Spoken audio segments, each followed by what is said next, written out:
Academy. Let's crack it.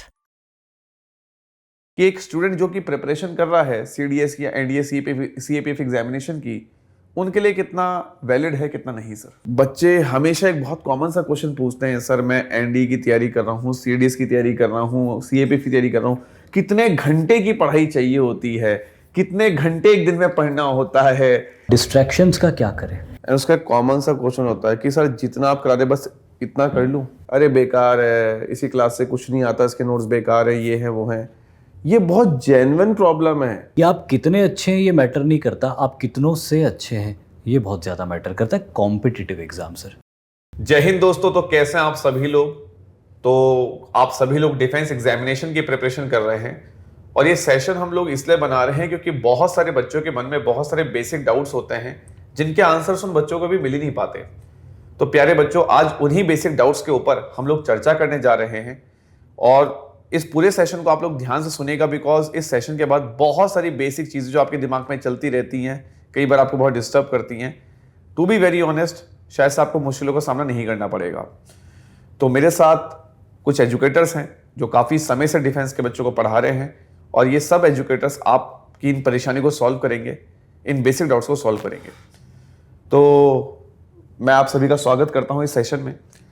तो sir, मेरा पहला सवाल आपसे है, जैसे कि आज हम देखते हैं कि सर YouTube के अंदर बहुत सारी स्ट्रेटजी की वीडियोस बनी हुई है, 15 दिन में सीडीएस क्लियर, एनडीए क्लियर, 1 महीने में सीडीएस क्लियर, एनडीए क्लियर, 2-2 महीने की स्ट्रेटजीज बनी हैं। सर, मैं आप तीनों से पूछना चाहूँगा, आप तीनों अपना अपना इसके ऊपर ओपिनियन दें कि एक स्टूडेंट जो कि प्रिपरेशन कर रहा है सीडीएस या एनडीए सीएपीएफ एग्जामिनेशन की, उनके लिए कितना वैलिड है कितना नहीं। सर, जंगल में भेड़ बकरियां चरने के लिए जाती है और वो जो गडरिया उसको ले जाता है, अगर वो गडरिया नहीं है तो भेड़ बकरियां जंगल में जाके स्कैटर हो जाएगी, शिकार भी हो सकती है जी। उसी तरह से अगर एक गडरिया है तो वो भेड़ बकरियों को संजो के रखेगा, संभाल के रखेगा। टीचर का यही काम होता है जो गडरिए का काम होता है। बहुत सारे प्लेटफॉर्म से आप पढ़ते हैं, नहीं हो पाते सिलेक्ट, क्योंकि वहाँ पे वो जो एक गडरिया काम करता है कि जो सबको बाइंड करके रखता है, वो मिसिंग होता है। और अगर ये किसी प्लेटफॉर्म पे मिल जाए कि टीचर से गडरिए की तरह भेड़ बकरियों को बिल्कुल जमा के रखे, उनको संजो के रखे एक साथ और उनको सेफली वापस घर लेके आ जाए, ये एलिमेंट अगर आ जाता है तो बच्चे का या स्टूडेंट्स का भला हो जाता है और उनका सिलेक्शन हो जाता है। तो यहाँ पे इसकी रिक्वायरमेंट है कि स्टूडेंट्स तो विश्वास करके जाते ही है प्लेटफॉर्म्स पे, बहुत सारे अच्छे प्लेटफॉर्म्स भी हैं, बहुत सारे बुरे भी प्लेटफॉर्म्स हो सकते हैं, लेकिन जो ज़रूरत है वो ये है कि जो टीचर्स जिस प्लेटफॉर्म पे पढ़ा रहे हैं वो स्टूडेंट्स को बहुत अच्छे से बाइंड करके रखें, उनको मोटिवेट करके रखें, उनको हमेशा एनकरेज करें और सबसे इम्पॉर्टेंट बात, सही कंटेंट दें, सही गाइडेंस दें। तो उसके बाद में जो डिज़र्विंग कैंडिडेट्स होंगे वो डेफिनेटली सिलेक्ट होंगे। सर, मैं आपसे भी पूछना चाहूँगा, आपका ओपिनियन इसके ऊपर क्या है। सर देखिए, स्ट्रैटेजी शेयर करने में कोई प्रॉब्लम नहीं है और कई बार मैं ये मानता हूँ कि जितने भी एजुकेटर्स हैं वो कुछ सोच समझकर ये स्ट्रैटेजी शेयर करते हैं बच्चों के साथ, क्योंकि वो उनका भला चाहते हैं। लेकिन प्रॉब्लम कई बार देखा गया है कि वो बच्चों की तरफ से रहता है। वो यूट्यूब में आता है या फिर किसी भी सोशल मीडिया प्लेटफॉर्म में जब वो ऐसे स्ट्रैटेजी वीडियोस देखता है या मोटिवेशनल वीडियो देखता है, तो वो उसको फॉलो करने के बजाय वो एक दिन के लिए अपने आप को रिचार्ज करता है, लाइक अ छोटा रिचार्ज वोडाफोन का, एक दिन के लिए रिचार्ज करता है या फिर वो आधे घंटे के लिए रिचार्ज होता है और उसके बाद अचानक से वो क्या करता है, वो स्क्रॉल अप करता है, उसे कोई नई वीडियो दिख जाती है, वहां पर एक नई स्ट्रैटेजी देखता है, नए तरीके से कुछ देखता है और वो बड़ा कंफ्यूज हो जाता है कि इनकी सुनूं या इनके सुनूं। तो वो कंफ्यूजन स्टेज जो है ना, वो बच्चे का जो अनसक्सेसफुल होने का जो रीजन है, वो बहुत बड़ा रीजन मेरे को देखने को मिलता है कि वो बहुत कंफ्यूज्ड है। वो किसी एक को भी अगर ईमानदारी से फॉलो करता है तो डेफिनेटली उसको फॉलो करते हुए वो सक्सीड कर सकता है, बट आज के टाइम में इतना कंटेंट अवेलेबल है कि बच्चा सॉर्ट नहीं कर पा रहा है कि उसे कौन सी चीज पढ़नी है, कौन सी चीज फॉलो करनी है। तो आई बिलीव वो थोड़ा सा फोकस होना चाहिए बच्चे के लिए। जैसे अभी आपने एक बात कही थी कि ये जो स्ट्रैटेजी वीडियोस होती है 5 दिन में एनडी क्लियर हो जाएगा 10 डेज़ में एग्ज़ाम क्लियर हो जाएगा, मतलब डेफिनेटली अगर बच्चा 0 से शुरू करेगा तो 5 डेज़ और 10 days is not enough, but वो ना उनके लिए एक एटीपी की तरह काम करता है, एक एनर्जी बूस्टर की तरह काम करता है। हो सकता है कि एक बच्चा फर्स्ट टाइम में नहीं अटेम्प्ट कर पाए, बट वो 5 डेज़ और 10 डेज़ की स्ट्रैटेजी कहीं ना कहीं उसके माइंड में वो क्लिक कर जाती है कि इस बार नहीं तो एटलीस्ट मैं नेक्स्ट टाइम कर सकता हूँ। तो कई बार वो एटीपी का भी काम कर जाते हैं। तो बीच बीच में कई बार ऐसे स्पार्क्स भी ज़रूरी होते हैं बच्चों के लिए ताकि मोटिवेटेड रहे। मेरा इन चीज़ों पे ये कहना है, जितना मैंने देखा है, मैं तो ऐसा मानता हूँ कि जैसे कि YouTube पे बहुत सारे वीडियोस अवेलेबल आप सभी जानते हैं। मैं यहाँ पे मानता हूँ कि आप पर्सनली बच्चा पहले अपने एजुकेटर को जज करे जिसका उसको समझ में आ रहा है और बच्चे को लगता है कि हाँ यार इस टीचर की बताई हुई स्टडी मेरे लिए अच्छी है, वो उसी को फॉलो करे। बच्चों के साथ एक सबसे बड़ी प्रॉब्लम क्या है कि वो कई सारे टीचर्स को फॉलो करता है। पॉलिटी यहाँ भी पढ़ रहा हूँ, पॉलिटी वहाँ भी पढ़ रहा हूँ, यहाँ भी पढ़ रहा हूँ, इन सर की स्ट्रेटजी भी देख रहा हूँ, मैम की भी देख रहा हूँ, तो आधा समय तो यहीं चल जाता है। तो फर्स्टली सेलेक्ट योर एजुकेटर्स, और जिनको एक बार सेलेक्ट कर लिया तो उन पे ट्रस्ट भी करो एंड डेफिनेटली वो चीज़ फिर वर्क करेगी। और मैं कहूँगा कि टीचर की बताई हुई study as it is copy मत करो, उसमें अपने अकॉर्डिंग भी आप थोड़ी बहुत एडिटिंग कर सकते हैं जो आपके रूटीन को फिक्स करे।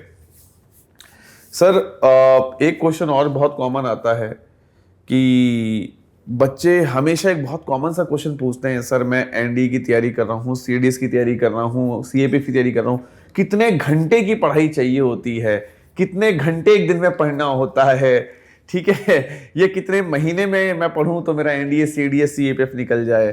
तो आई वांट कि इस चीज़ के ऊपर भी आप लोग अपनी एक बार राय दें। सर इसके बारे में मैं एक ही चीज़ कहूँगा कि जो घंटे की बात होती है इसमें एक और फैक्टर बहुत इंपॉर्टेंट होता है, वो है कितनी रेगुलरिटी के साथ वो पढ़ रहा है। अगर एग्ज़ाम की तैयारी वो कर रहा है, जब से भी उसने तैयारी करना शुरू करी, अगर वो रेगुलरली पढ़ रहा है तो उसको बहुत ज़्यादा आवर्स डिवोट करने की ज़रूरत नहीं है। ये जो एक थ्योरी आती है ना कि 18 घंटे पढ़ाई करी, 15 घंटे पढ़ाई करी, ये तब होता है जब आप नोटिफिकेशन के बाद पढ़ाई शुरू करते हो। अगर जिस दिन आपने तैयारी करनी शुरू करी, आपने अपना लक्ष्य बनाया कि मैं तैयारी करूँगा या मैं तैयारी करूँगी, और उसी दिन से आपने पूरी इंटेंसिटी के साथ तैयारी करना शुरू कर दी और रेगुलरली 3-4 घंटे 5 घंटे डिवोट करना शुरू किए, तो इससे ये होगा कि आपको एंड में कभी भी 15 घंटे नहीं पढ़ना पड़ेगा। अब 15 घंटे या 18 घंटे उनको पढ़ना पड़ता है जो शुरू में नहीं पढ़ते। शादी में चले गए, त्योहार मना लिया, दोस्तों के साथ टाइम स्पेंड कर लिया बहुत ज़्यादा, और देन फिर नोटिफिकेशन आया तो फिर रियलाइज़ हुआ कि अरे बाप रे, अब तो बहुत कम टाइम बचा है, अब तो रेत हाथ से निकल रही है। तब फिर रेत को मुट्ठी में कस के पकड़ने की कोशिश में रेत और तेज़ी से हाथ से निकलती है। तो मैं स्टूडेंट्स को यही सजेस्ट करूँगा कि अगर आप सीरियस हो आर्म्ड फोर्सेस ज्वाइन करने के लिए, तो जब आपने डिसीजन लिया कि मुझे ये करना है, उसी दिन से रेगुलरली आप काम करना शुरू करो। और कैसे करना शुरू करो? आपने कोई सी भी बैच ली, उस बैच के अंदर टीचर्स जो पढ़ा रहे हैं, जो उन्होंने पढ़ाया उस दिन आप पढ़ लो, और उसके बाद जो आपके पास टाइम बचता है उस टाइम में उसको रिवाइज़ कर लो। सर टाइम बहुत बचता है, 24 घंटे होते हैं दिन में, जिसमें से 8 घंटे हम सोते हैं, अभी भी 16 घंटे बच रहे हैं। 16 घंटे में से आप 4-5 घंटे रिक्रिएशन के भी निकाल लो तो भी अभी आपके पास 10-11 घंटे बच रहे हैं। अब इन 10-11 घंटों में आप अपनी पढ़ाई को डिवोट कर सकते हो। मैं तो ये भी नहीं कह रहा 10-11 घंटे पढ़ो, पर 5 घंटे तो पढ़ सकते हो। अभी भी 5 घंटे हैं आपके पास जिसमें आप मीनिंगफुल सोशलाइजेशन कर सकते हो। लेकिन अगर आप रेगुलरली 5 घंटे पढ़ोगे, टीचर ने जो आज क्लास में पढ़ाया है उसके नोट्स बना के उसको रिवाइज़ कर लोगे, तो कभी भी ये प्रॉब्लम नहीं आएगी आपको कि लास्ट फेज़ में आपको 16 घंटे पढ़ना पड़े, 15 घंटे पढ़ना पड़े, या आपको लास्ट फेज़ में ऐसा लगे कि 10 दिन और मिल जाते तो अच्छा होता, 2 दिन और मिल जाते तो अच्छा होता। मेरा ये मानना है इसके ऊपर कि घंटे बहुत लिमिटेड देने, आपको डिपेंड ये करता है कि कब से आप दे रहे हैं।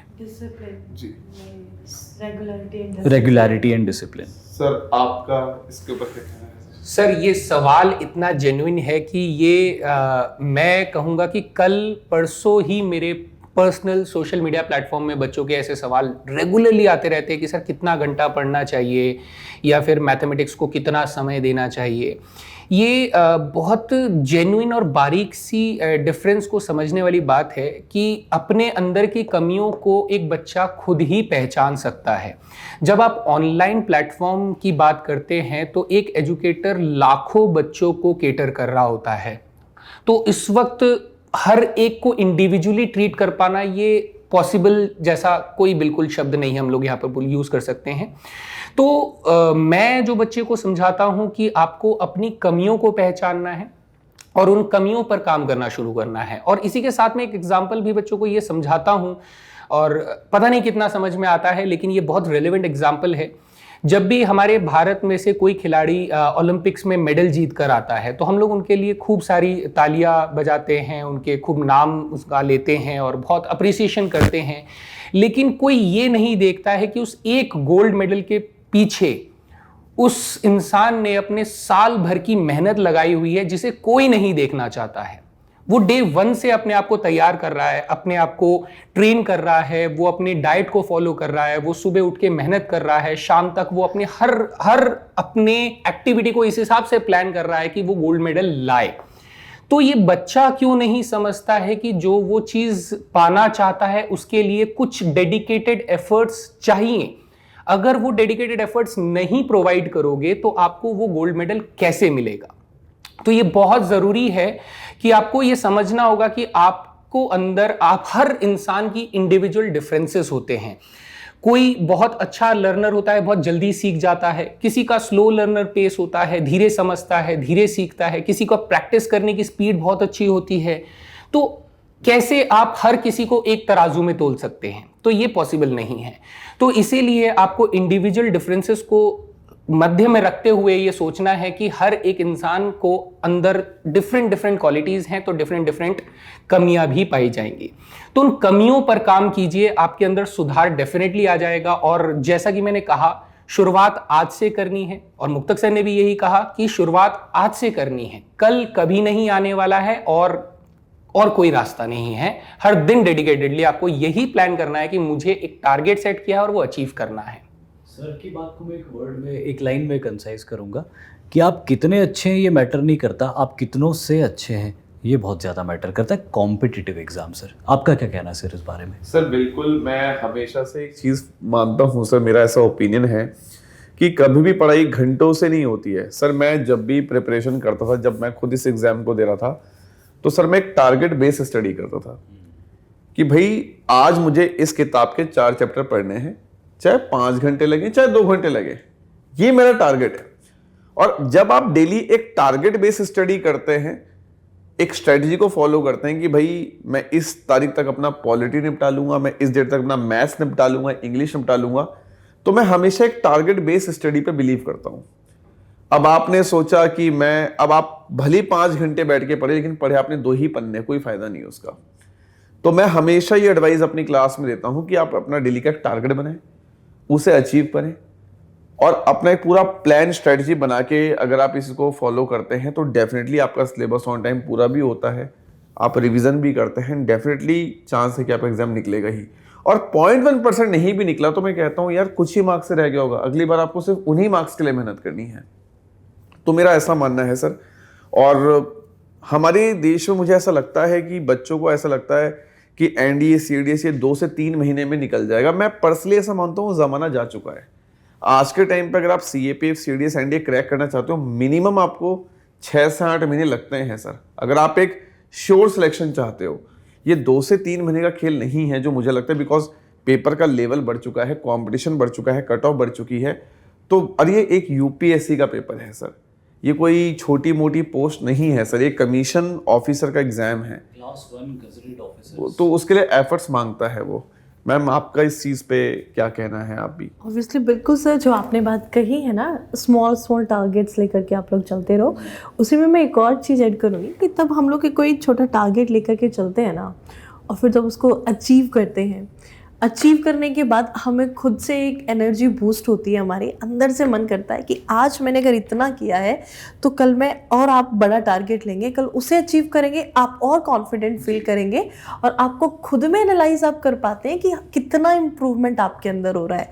तो जैसे जैसे आप छोटे छोटे टारगेट्स लेकर के चलते हैं, आप प्रैक्टिसाइज करिए उन चीज़ों को, और साथ साथ बेस्ट पार्ट इज एनालाइज। तब तक आप खुद को एनालाइज नहीं करते हैं ना कि किस पार्ट में कमी हो रही है, तब तक वो स्ट्रैटेजी भी एक साइड हो जाती है। Best part is analyse. तो तो जिस दिन एनालाइज आपने करना शुरू कर दिया, आप सिलेक्शन के बहुत नज़दीक चले जाते हैं। एक और चीज़ पूछूंगा मैं आपसे, Yes, sir. डिस्ट्रैक्शंस का क्या करें जो अलग अलग डायरेक्शन से आते हैं? Obviously sir. सो देखो, हमारी बॉडी में ना कुछ हार्मोन्स होते हैं, बायोलॉजिकल टर्म्स में ले आते हैं उन चीज़ों को।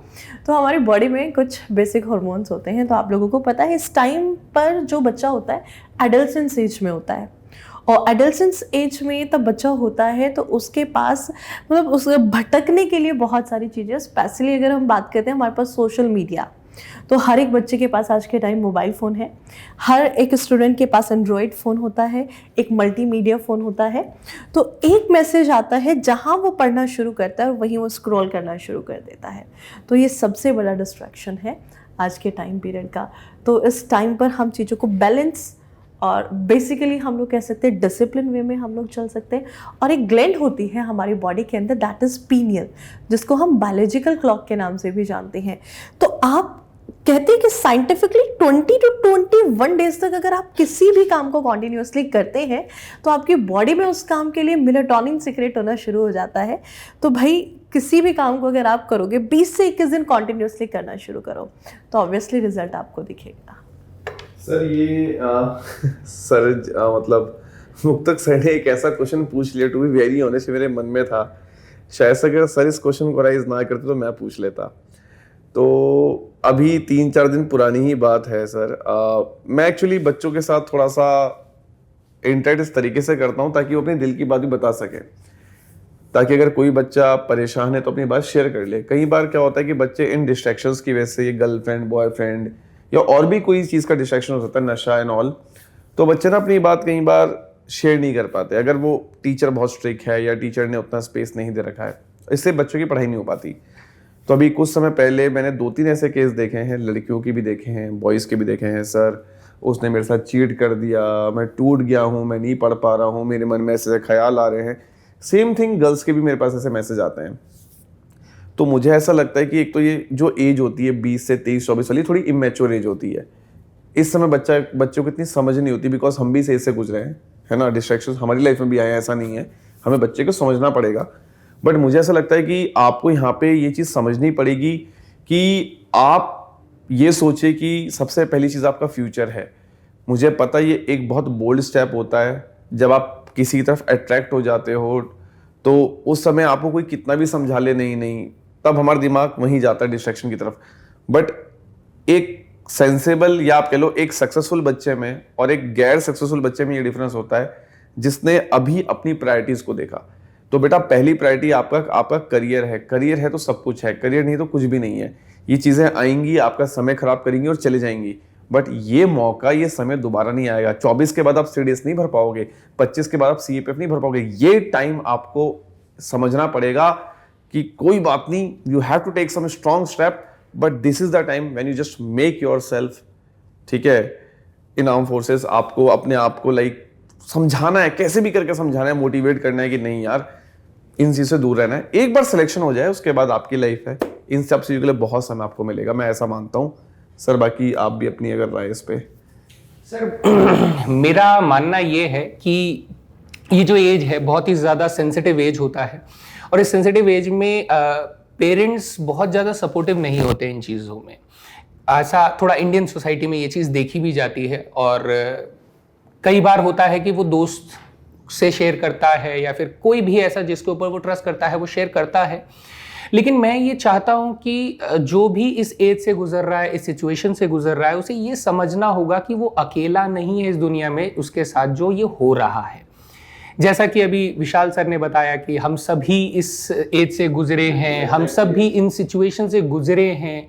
तो क्या बहुत ही रेयर केसेस, जैसे कि मेटल्स के केस में सोडियम एक एक्सेप्शन होता है सॉफ्ट मेटल के केस में, है ना, तो ऐसे ही एक्सेप्शंस रहते होंगे कि भाई किसी के साथ ये सिचुएशन नहीं हुई है, लेकिन 90% केसेस में ये होता है। तो इसका मतलब आपको स्पेशल केस नहीं है कि आपके साथ ही ऐसा हुआ। जो दुख मनाने वाली चीज़ है हर किसी के साथ हो रहा है, और हर कोई अपनी लाइफ में आगे बढ़ रहा है।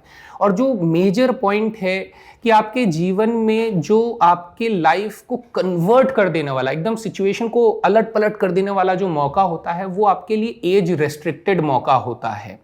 यानी एक एज के बाद आप उस चीज को हासिल नहीं कर पाते हैं, तो क्या आपका उस वक्त रोकर टूट जाना जरूरी है, या फिर आपके परिवार में आपसे कुछ उम्मीदें लगाई हुई हैं, या फिर आप किसी भी वजह से जो चीज आप करना चाहते हैं, डिफेंस एग्जामिनेशन ही छोड़ दीजिए, मैं किसी भी एग्जामिनेशन की बात कर रहा हूं, या फिर कोई भी ऐसी सिचुएशन जो आप अचीव करना चाहते हैं, सिर्फ एक ऐसी सिचुएशन की वजह से जो हर किसी के साथ होती है इन जनरल, आप उसकी वजह से टूट जाते हैं, तो मेरे ख्याल से ये एक बेवकूफ़ी भरा डिसीजन होता है। आपको उठ खड़े होना होता है, भले ही आप दुख मनाओ और उस दुख को एक पावर के अंदर बदलो। मैं यकीनन यहाँ पर बैठे हुए सभी टीचर से कहना चाहूँगा कि अगर उनके साथ ऐसा कुछ हुआ है तो उन्होंने उसको पॉजिटिवली लिया है, तभी आज वो यहाँ पर और इस सक्सेसफुल जगह पर बैठे हुए हैं और आप उनको सुन रहे हैं। तो हमेशा ये याद रखिए, अगर आपकी लाइफ में दुख आया है, श्री कृष्ण का भी यही कहना है कि आपके अंदर कभी भी कोई बदलाव आया है तो आप जानोगे कि उससे पहले आपके जीवन में कोई दुख आया है। तो वो पॉजिटिव बदलाव तभी आएगा बेटा जब आपने अपने जीवन में कोई ऐसा फेज देखा होगा। अब दो चीजें होती हैं, उस बुरे फेज में या तो आप टूट जाओगे, टूटने के बाद आपके बुरे दिन और शुरू हो जाएंगे, और अगर आपने आपको संभाल लिया तो आप ऊपर की तरफ चढ़ना शुरू करोगे। तो इसी मैसेज को मैं कन्वे करना चाहूँगा। बोलना चाहूँगा, ये सवाल मुक्तुक सर ने स्टार्ट किया था, मैं इनका भी ओपिनियन एक बार जानना चाहूँगा इस चीज़ पे क्या है। एक बार की बात है, आर्म्ड फोर्सेस के एक बड़े ऑफिसर थे, तो मेरी उनसे बात हो रही थी, तो मैंने उनसे एक सवाल पूछा। मैंने उनसे पूछा कि सर, आर्म्ड फोर्सेस में सिलेक्ट होने के लिए कोई एक क्वालिटी बताइए जो सबसे ज़्यादा इम्पॉर्टेंट है। वैसे तो बहुत सारी क्वालिटीज़ होती, पर कोई एक बताइए जो सबसे ज़्यादा इम्पॉर्टेंट है। उन्होंने मुझे कहा इंड्योरेंस, सहन शक्ति। जिसमें सहन शक्ति होती है वही आर्म्ड फोर्सेस में सिलेक्ट भी हो सकता है और आगे सर्वाइव भी कर सकता है। मैं छोटा सा एक और एग्जांपल देता हूँ। डिस्कवरी चैनल पे हमने और भी इस तरह के, आजकल तो यूट्यूब पे बहुत सारी डॉक्यूमेंट्रीज आती है, हमने कमांडो कोर्सेज की बहुत सारी डॉक्यूमेंट्रीज देखी, पैरा एसएफ की देखी, एनएसजी की देखी, बहुत सारी देखी। एक चीज़ कॉमन है उसके अंदर कि वो किसी सोल्जर को या किसी ऑफिसर को एक ब्रेकिंग पॉइंट पे लेके आते हैं और वो ये देखते हैं कि ये कहाँ ब्रेक हो रहा है। अगर वो ब्रेक हो गया तो वो प्रोबेशन पीरियड से बाहर हो जाते हैं, और प्रोबेशन पीरियड से बाहर होने के बाद में फिर उनको दोबारा ट्रेनिंग में आना पड़ता है। जो उस ब्रेकिंग पॉइंट पे आने के बाद भी कंटिन्यू करते हैं, इसके लिए एक वर्ड है, जी तोड़ मेहनत। जी तोड़ मेहनत का मतलब ये होता है कि जी नहीं कर रहा है, पर उस जी को तोड़ तोड़ के मेहनत कर रहे हैं अपना लक्ष्य को पाने के लिए। तो अगर आपकी लाइफ में कोई भी ऐसी सिचुएशन है जो बहुत मुश्किल सिचुएशन है, तो ये आपका ब्रेकिंग पॉइंट आ रहा है।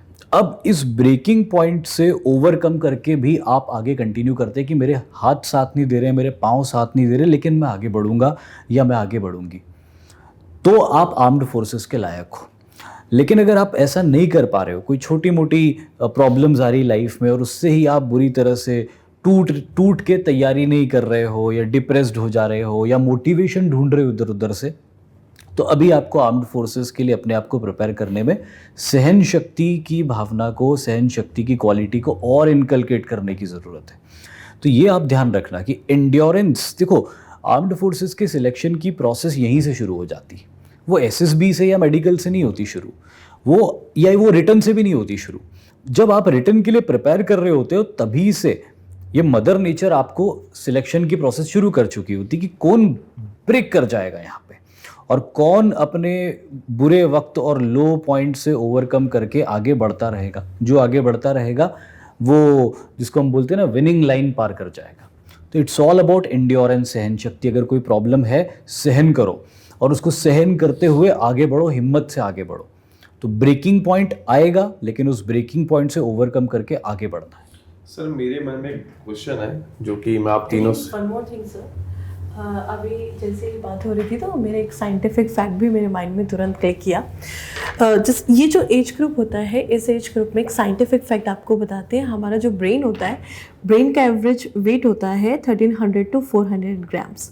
बट जैसे ही हम 18 to 19 की एज में जाते हैं, ये जो हमारा ब्रेन का वेट होता है ये अप्रॉक्सीमेटली 3.78 ग्राम पर ईयर के अकॉर्डिंग रिड्यूस होना शुरू हो जाता है। और वहीं तब हम 28 to 29 की एज में जाते हैं, यही जो हमारे ब्रेन का वेट होता है यही near about 4 gram per year के अकॉर्डिंग रिड्यूस होना शुरू हो जाता है। And this is the scientific fact. इसीलिए आप लोगों के लिए ये एज ग्रुप रखा है कि इसी टाइम पे या तो आप अपना करियर बना सकते हो या फिर आपके पास डिस्ट्रैक्शंस होंगे। तो ये जो एज है आप लोगों की, ये जो टाइम पीरियड आप लोगों के पास है, जिस एफिशिएंसी के साथ आपका ब्रेन अभी काम कर सकता है, उसी एफिशिएंसी के साथ, उसी पावर के साथ, उसी एनर्जी के साथ आपका ये जो ब्रेन होगा आफ्टर 26, 27, 28, 29 नहीं काम करेगा। सो इसीलिए आप लोगों को बिल्कुल भी इधर उधर के डिस्ट्रैक्शंस में नहीं पड़ना है। Be focused, be discipline, selection आपका ज़रूर होगा। मुझे जो मेरे मन में क्वेश्चन था, ये बहुत कॉमन क्वेश्चन है और मैं मतलब ये गारंटी के साथ बोल सकता हूँ कि ये चीज़ हर टीचर ने फेस करी होगी, और आप अगर एग्री करेंगे तो आप मुझे ज़रूर बताइएगा। सर, हर दूसरी क्लास में एक बच्चा आएगा एंड उसका कॉमन सा क्वेश्चन होता है कि सर जितना आप करा दे बस इतना कर लूँ। मतलब आप, ये क्वेश्चन बहुत जेन्युइन है। जैसे मैं पॉलिटी पढ़ाता था सर, हिस्ट्री पढ़ा है मैंने, सर बस आप ही क्लास देख लो और तो कुछ पढ़ने की जरूरत नहीं है। और जब sir, to be very honest, and शायद से मेरी लॉयल्टी यहाँ से दिख भी जाएगी, इट हैपन समटाइम कि यार जो मैंने पढ़ा हर चीज़ तो वहाँ से नहीं आ जाएगी, और हिस्ट्री ऐसे सब्जेक्ट में तो आप बिल्कुल भी नहीं कह सकते।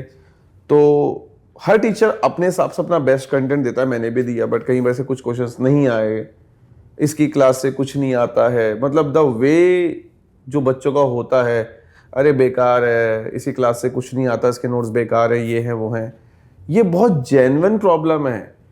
सीधा टीचर को डिफेम करना स्टार्ट कर देते हैं, क्योंकि बच्चा सीधा टीचर के ऊपर 100% डिपेंड हो जाता है। इस चीज़ के ऊपर आई वांट कि पहले आप लोग ये बताइएगा, आप लोग मुझसे कितना एग्री करते हैं एंड आपको ओपिनियन क्या है। सर, सबसे पहले तो मैं अप्रिशिएट करूंगा आपको कि आपने ये चीज़ बोली। जनरली कोई भी टीचर इस तरह की चीज़ नहीं बोलता है कि यार मैंने कुछ पढ़ाया और उसमें से नहीं आया। हाँ, आया नहीं आया, अगर कुछ नहीं आया तो वो एक्सेप्ट करना भी अपने आप में बड़ी बात होती है, क्योंकि हम टीचर्स स्टूडेंट्स को इंटेग्रिटी की पाठ पढ़ाते हैं। अब अगर हम इंटेग्रिटी के पाठ पढ़ाते हैं और खुद ही इंटीग्रल ना हो तो फिर वो गलत है। तो मैं अप्रिशिएट करूंगा सबसे पहले आपको कि आपने सवाल पूछा। अब मैं इसका एक जवाब भी देता हूँ जो मेरे पॉइंट ऑफ व्यू से।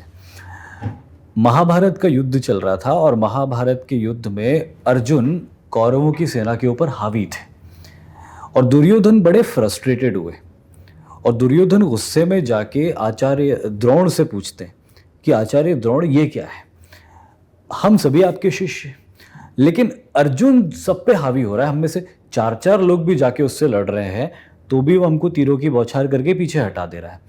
निश्चित ही आपने इसको कुछ ऐसी अलग से शिक्षा दी है जो हमको नहीं दी है, क्योंकि हम सभी आपके स्टूडेंट्स हैं। तो आचार्य द्रोण ने दुर्योधन को ये कहा कि दुर्योधन, मैंने शिक्षा तो तुम सबको एक जैसी दी है, लेकिन तुमने ये नहीं देखा कि अर्जुन ने प्रैक्टिस कितनी करी है। अगर मेरी क्लास सुबह 8 बजे से शुरू होती थी तो अर्जुन 6 बजे आता था। कल के काम का पहले वो रिवीजन करता था। मेरी क्लास जब शाम को 4 बजे ख़त्म होती थी तो वो 2 घंटे और रुकता था और आज के पढ़ाए हुए का या जो भी उनको शिक्षा मिलती थी उसको प्रैक्टिस करते थे। इसके अलावा ये सब कुछ होने के बावजूद अर्जुन ने दिव्यास्त्र प्राप्त किए तपस्या करके। तपस्या मतलब बड़ी चीज़ होती थी, तपस्या शब्द छोटा है लेकिन वो अपने आप में एक एक्ट बहुत बड़ा होता है। तो इतना बढ़िया होने के बावजूद भी अर्जुन ने ये नहीं बोला कि मैं सफिशिएंट हूँ, उसने और तपस्या करी, दिव्यास्त्र प्राप्त किए। अंग्रेजी में कहते हैं कीपिंग नो स्टोन अनटर्न्ड, हर संभव प्रयास किया। उसने बोला कि हार की कोई गुंजाइश ही नहीं रह जानी चाहिए। तो यहाँ पे मैं यही कहूँगा कि कोई भी टीचर जब स्टूडेंट्स को पढ़ाता है तो सबको एक जैसा पढ़ाता है। कुछ स्टूडेंट सिलेक्ट हो जाते हैं, अप्रिशिएट करते टीचर को कि आपने बड़ा हेल्प किया, कुछ स्टूडेंट्स बोलते हैं यार नहीं हेल्प मिल पाई। लेकिन मैं ये नहीं बोल रहा हूँ कि टीचर सभी अच्छे होते हैं सभी बुरे होते हैं, लेकिन स्टूडेंट्स को ये करना चाहिए कि जितना उन्होंने पढ़ा है उसको जाके इंटेंसिवली प्रैक्टिस करें और अपनी तरफ से भी कोशिश करें कि और एक्स्ट्रा हम क्या, जैसे हिस्ट्री की आपने बात करी तो हिस्ट्री में कॉन्सेप्ट हो सकते हैं, अब इतना वास्ट होता है कि सारे फैक्ट कोई भी टीचर नहीं पढ़ा सकता। तो आप अपनी तरफ से एफर्ट्स करो कि history, geography, polity, mathematics, science, सभी सब्जेक्ट के अंदर आप एक्स्ट्रा एफर्ट्स लगाओ। जो एक्स्ट्रा एफर्ट लगाएगा वो आगे निकल जाएगा। मैंने कहा ना, यहाँ पे ये मैटर नहीं करता कि आप कितने अच्छे हो, आप कितनों से अच्छे हो ये मैटर करता है। तो कितनों से अच्छे होने के लिए आपको उनसे ज़्यादा वर्क करना पड़ेगा, क्योंकि टीचर तो सबको एक जैसा पढ़ाते हैं। क्या कोई ऐसा टीचर है जिसके सारे ही स्टूडेंट सिलेक्ट हो जाते हैं, या क्या कोई ऐसा टीचर है जिसका एक भी स्टूडेंट सिलेक्ट नहीं होता? तो it all depends upon students कि आप कितना एफर्ट करते हो। सर मेरा ये सोचना है। मैंने ये देखा है कि मैं रास्ते बहुत आसानी से याद नहीं कर पाता हूँ। तो जब मैं किसी के साथ अगर मान लीजिए ट्रैवल कर रहा हूँ तो मैं कंप्लीटली डिपेंडेंट हो जाता हूँ कि हाँ ये इनको रास्ता मालूम है तो इनके साथ हम लोग चलते रहेंगे। और इसके साथ पता है क्या होता है कि मुझे वो रास्ता कभी याद नहीं होता है, क्योंकि मैं उनके साथ चल रहा होता हूँ। लेकिन रास्ते कब मुझे याद होते हैं? जब मैं उन्हें खुद एक्सप्लोर कर रहा हूं। तो और ये बहुत ही ज़्यादा जेन्युइन बात है, इसे समझने के ऊपर मतलब बहुत बच्चे शायद इसे समझ पाए, रिलेट कर पाए कि रास्तों को आपको खुद एक्सप्लोर करने से ही याद होगा। अगर एक मैं टीचर की बात करूं, एक गुरु की बात करूं, तो वो हमेशा आपको रास्ता दिखा सकता है, बता सकता है, लेकिन उस पर चलना एक बच्चे को ही पड़ेगा।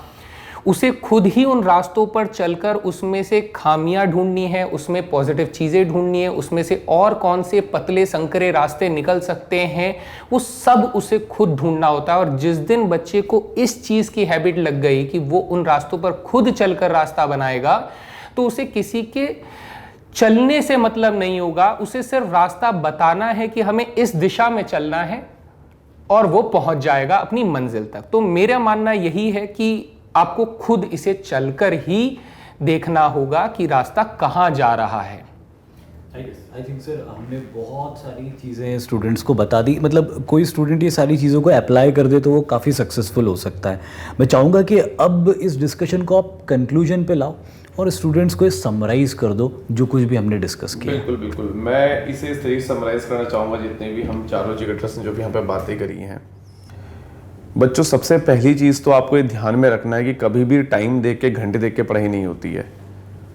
यहाँ पे इस चीज़ को आपको बेटा मानना पड़ेगा कि आपको एक टारगेट बेस्ड स्टडी करनी पड़ेगी, आपको एक प्रॉपर स्ट्रेटेजी बनानी पड़ेगी और आपको उसको फॉलो करना पड़ेगा। ये 2-3 दिन का मोटिवेशन टीचर दे दें, यूट्यूब पे कोई वीडियो देख के आपको मोटिवेशन मिल जाए, किसी मूवी को देख के आप मोटिवेट हो रहे हैं, वो टेम्प्रेरी मोटिवेशन है। आपको अपने अंदर से वो जोश जगाना पड़ेगा। बेटा दूसरी बात, डिस्ट्रैक्शन से जितनी जल्दी आप दूर हो जाएं वो आपके लिए अच्छा है, क्योंकि अभी तो समझ में नहीं आएगा, लेकिन जब ये एज निकल जाएगी, आप एलिजिबल नहीं रहेंगे, तब आप फील करोगे यार क्या गलती कर दी। और मैंने ऐसे कई सारे बच्चे देखे, जब समय निकल जाता है ना, उसके बाद वो दूसरों को सलाह देते हैं, यार हमने तो ये गलती कर दी, भाई तुम मत करना। मैं एक बात बोलना चाहूँगा कि एग्जाम्पल खुद बन के दिखाओ दूसरे को, दूसरे से एक्सपेक्ट मत करो, ठीक है। और अगली बात मैं यहाँ बोलूँगा कि भाई जो मुझे यहाँ पे एक चीज़ कहनी चाहिए प्रिपरेशन को लेके, अपने टीचर्स को लिमिटेड रखो, अपना समय मत खराब करो कि हिस्ट्री यहाँ भी पढ़ रहा हूँ, वहाँ भी पढ़ रहा हूँ, मैडम से भी पढ़ रहा हूँ, फिर यूट्यूब पे वीडियो देख रहा हूँ। इतना समय फ्री नहीं है आपके पास। अपने टाइम का यूटिलाइजेशन अच्छे से करिए। अगली बात, जो ड्रीम देखा है उस पर काम करिए, सिर्फ सपनों में मत देखिए उसे। और एट लास्ट, जैसे कि मैं आपको बोलना चाहूँगा कि टीचर सर ये जितना आप करा रहे हैं इतना बहुत है, इसी को कर लूँ मैं। देखो टीचर अपनी साइड से बेस्ट कराता है, कभी कोई टीचर ये नहीं चाहेगा उसका बच्चा फेल हो, ये ध्यान रखना। हमारे टीचर के भी कुछ एथिक्स होते हैं यार, ठीक है। पर हाँ मैं ये कहूँगा कि जब टीचर आपको कोई टॉपिक पढ़ा रहा है तो थोड़ा सा उसके बारे में आप एक्स्ट्रा भी पढ़ें किताब से। जैसे अगर आपको मैं फंडामेंटल्स पढ़ा रहा हूँ तो घर जाके एक बार से लक्ष्मीकांत से भी थोड़ा एक्स्ट्रा देख लो, एनसीईआरटी से देख लो। यही चीज़ आपको और बच्चों से आगे लेके जाएगी, ठीक है। तो ये बहुत इंपॉर्टेंट चीज़ें हैं, इनको ध्यान में रखिए, अपना फोकस पढ़ाई की ओर लगाइए। ऐसे वीडियोस हम आपके लिए और लेके आते रहेंगे बच्चों, ठीक है, क्योंकि हमें कैसे भी करके आपको हेल्प करना है, आपको आपके गोल तक पहुंचाने में अपने एफर्ट्स हमें मारने हैं। हेलो वॉरियर्स, अब एग्ज़ाम बहुत ही नज़दीक हैं और अपनी प्रैक्टिस को ऑल इंडिया लेवल पे प्रिपरेशन को जानने के लिए यूडीएसटी में एनरोल करें। एंड जो बच्चे 21 अप्रैल के एनडीए और सीडीएस एग्जामिनेशन को टारगेट कर रहे हैं, उनके लिए है ये 2 बैचेस, रफ्तार रैपिड रिवीजन फॉर एनडीए, रक्षक क्रैश कोर्स फॉर सीडीएस। और जो बच्चे सितंबर के एनडीए और सीडीएस को टारगेट कर रहे हैं, उनके लिए हैं ये 2 बैचेस, रणभूमि complete batch for NDA and योद्धा कंप्लीट बैच फॉर सीडीएस। साथ ही अभी चल रहा है 40% का ऑफ, तो इसे एनरोल करना बिल्कुल ना भूलें। Let's crack it. तो thank you so much, hope आपको ये सेशन अच्छा लगा होगा। चलिए फिर मिलते हैं। जय हिंद। जय हिंद।